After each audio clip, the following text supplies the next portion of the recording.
नमस्कार साथियों, आज की वीडियो बहुत ही इंटरेस्टेड होने वाली है। आज मैं आपको बताना चाहता हूं कि प्रचार के तरीकों का किस प्रकार इस्तेमाल होना चाहिए, इसीलिए अंत तक इस वीडियो में बने रहिए। साथियों, प्रचार के 75 तरीके होते हैं और हर तरीका कोई ना कोई ज़रूर काम आता है। हर प्रचार का एक कोई ना कोई इफ़ेक्ट ज़रूर होता है। कोई कम इफ़ेक्ट करता है, कोई ज़्यादा इफ़ेक्ट करता है, परंतु कोई भी बेकार या वेस्ट नहीं होता है। साथियों, आजकल का वोटर है बहुत समझदार हो गया है। वो अपना वोट को ख़राब नहीं करना चाहता है।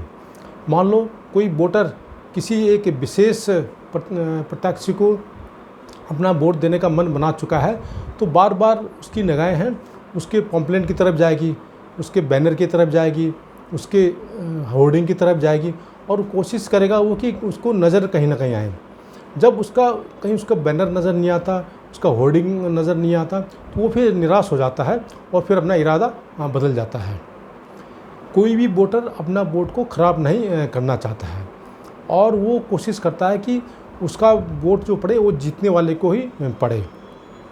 मान लो कई वोटर चाहते हैं कि हम उस उम्मीदवार को नहीं जिताना चाहते हैं, तो वो कोशिश करेंगे कि उसके पम्पलेट और पोस्टर उनको नज़र ना आए, परंतु जब उनको नज़र आते हैं तो फिर वो अपना इरादा बदल देते हैं। जबकि वे दूसरी तरफ वे अपना एक विकल्प भी देखते हैं कि उनको कोई इससे अच्छा सा सूटेबल विकल्प हो, और वो जब विकल्प उनको जब दिखाई देता है कि उनका पोस्टर में दिखाई देता है, पम्पलेट में दिखाई देता है, सोशल मीडिया में दिखाई देता है, तो वो फिर उसको ही वोट करते हैं। साथियों, जो प्रचार के माध्यम हैं वो 75 हैं और आपको हर माध्यम का इस्तेमाल करना है। ये इस्तेमाल करके ही पता चलेगा कि कौन आपके क्षेत्र में शूट करेगा, कौन नहीं करेगा। आपको अपने विधानसभा के क्षेत्र की पूरी तरह से स्टडी कर लेनी चाहिए कि आपकी विधानसभा में किस तरह के लोग हैं, एजुकेटेड हैं कि सेमी एजुकेटेड हैं कि लेस एजुकेटेड हैं, तो उसी तरह से आपको वहाँ पे प्रचार करना पड़ेगा। मान लो शहरों में जिस प्रकार का प्रचार होता है, वहाँ बड़े बड़े होर्डिंग लगते हैं, बड़े बड़े बैनर लगते हैं और साउंड सिस्टम से पूरे माहौल बनाया जाता है, हर जगह लाउड स्पीकर की आवाज़ आती है, तो इसमें वोटर भ्रमित हो जाता है और उसको ये लगता है कि जिसके भी प्रचार हो रहा है वही फील्ड में है। तो साथियों, यदि आप विधानसभा के इलेक्शन लड़ना चाहते हैं या लड़ रहे हैं, तो आपको सबसे पहले अपनी इमेज को पब्लिक में बढ़ाना पड़ेगा। आपके पम्पलेट, पोस्टर, बैनर इत्यादि सब जगह दिखा देने चाहिए। जो कहते हैं ना कि जो दिखाई देता है वही बिकता है, तो आपको हर प्रचार की सामग्री का इस्तेमाल करना चाहिए, क्या पता कौन सा आपके क्षेत्र में शूट कर जाए। अब जहाँ तक बात है दूर दराज के इलाकों में, वहाँ पर बड़े बड़े बैनर, बड़े बड़े होर्डिंग वहाँ पे काम नहीं करते हैं। वहाँ पे काम करेंगे पम्पलेट या फिर सोशल मीडिया। आजकल वोटर चाहे एजुकेटेड हो, कम एजुकेटेड हो या सेमी एजुकेटेड हो, वो सोशल मीडिया हर एक कोई देता है। हर के हाथ में आजकल मोबाइल होता है और हर कोई फेसबुक देखता है, इंस्टाग्राम देखता है, ट्विटर देखता है और अपना व्हाट्सएप में रहता है। तो सोशल मीडिया के माध्यम से आप अपना प्रचार कर सकते हैं।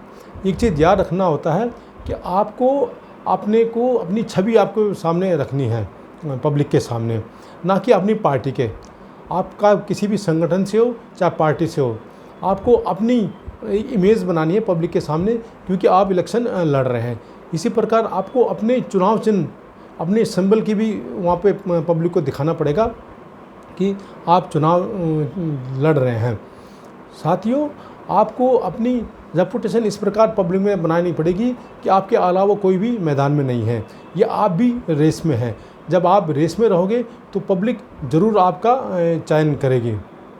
साथियों, आजकल प्रचार के कई और भी साधन अपनाए जा रहे हैं, जैसे जानबूझ करके ऐसे वक्तव्य दे देना या ऐसी गाली गलौज कर देना या इस तरह के वो दे देना कि ताकि आप चर्चा में आ जाएं।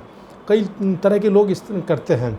इससे भी एक प्रचार का भी एक तरह से ये माध्यम है, किसी तरह से अपने आप को पब्लिक डोमेन में लाना, कि भाई जब आप किसको गलत बात कहते हैं या कि विवादित बयान देते हैं, तो लोग के जहन में आ जाता है भाई कौन बोला, कहाँ रहता है, क्या नाम है उसका, इसके क्या क्या काम है।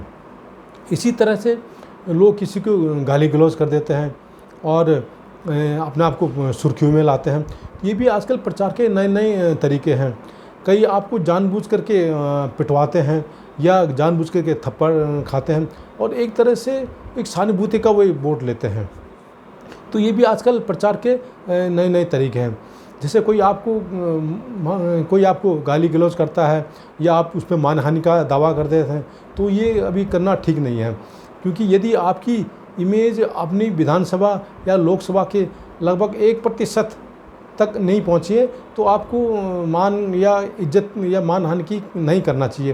क्योंकि इतने अभी आप इतने इज्जतदार हुए हैं या अभी इतना मान नहीं बढ़ा है। साथियों, प्रचार के अलावा आपको और भी काम करने होते हैं, जैसे कि अपने बूथ की टीम को बड़ी मजबूत करना, बूथ अध्यक्ष का चुनाव करना, और उसमें कम से कम 9 मेंबर और होने चाहिए। इसमें महिला भी होनी चाहिए, पुरुष भी होने चाहिए, युवा भी होने चाहिए, और वे अच्छी तरह से वहाँ अपना आपका प्रचार करते रहें। इसके अलावा छुपा प्रचार भी बहुत ही ज़रूरी है, क्योंकि छुपा प्रचार दिखे हुए प्रचार से भी कई गुना काम करता है। वहाँ पे आपकी टीम मजबूत होनी चाहिए। परंतु मैदान में बने रहने के लिए, रेस में बने रहने के लिए आपको दिखावा प्रचार भी करना बहुत ज़रूरी है। प्रचार के माध्यम बहुत सारे हो गए हैं अब, जैसे आजकल बड़े बड़े बैनर हो गए हैं, होर्डिंग हो गए हैं, पम्पलेट हो गए हैं, और लाउड स्पीकर से प्रचार करना हो गए हैं, डिस्प्ले द्वारा प्रचार किया जाता है। कई लोग आपके ये स्कार्फ पहन करके करते हैं, कई टी शर्ट पहन करके करवाते हैं, कई अपना बिल्ला लगा के करवाते हैं। तो इस तरह से आपके प्रचार के बहुत सारे माध्यम हो गए हैं। सबसे इजी और सुगम है अब सोशल मीडिया, बहुत ज़बरदस्त प्रचार का माध्यम बनता जा रहा है, क्योंकि यह बहुत दूर दूर तक फैला हुआ है। आजकल हर आदमी के पास मोबाइल रहता है और हर कोई मोबाइल में कुछ न कुछ देखता रहता है और अपने आप को जुड़ा हुआ पाता है। तो आपको प्रचार के सभी माध्यमों का इस्तेमाल करना चाहिए। आपको ये देखना पड़ेगा कि आपके यहाँ पे कौन सा माध्यम सूटेबल है। याद रखना कि प्रचार का कोई भी माध्यम बेकार नहीं जाता है। किसका कम फ़ायदा होगा, किसका ज़्यादा होगा, पर फ़ायदा ज़रूर होगा। तो यदि आपको ये वीडियो पसंद आए तो इसको ज़रूर लाइक कीजिए, शेयर कीजिए, सब्सक्राइब कीजिए। नमस्कार।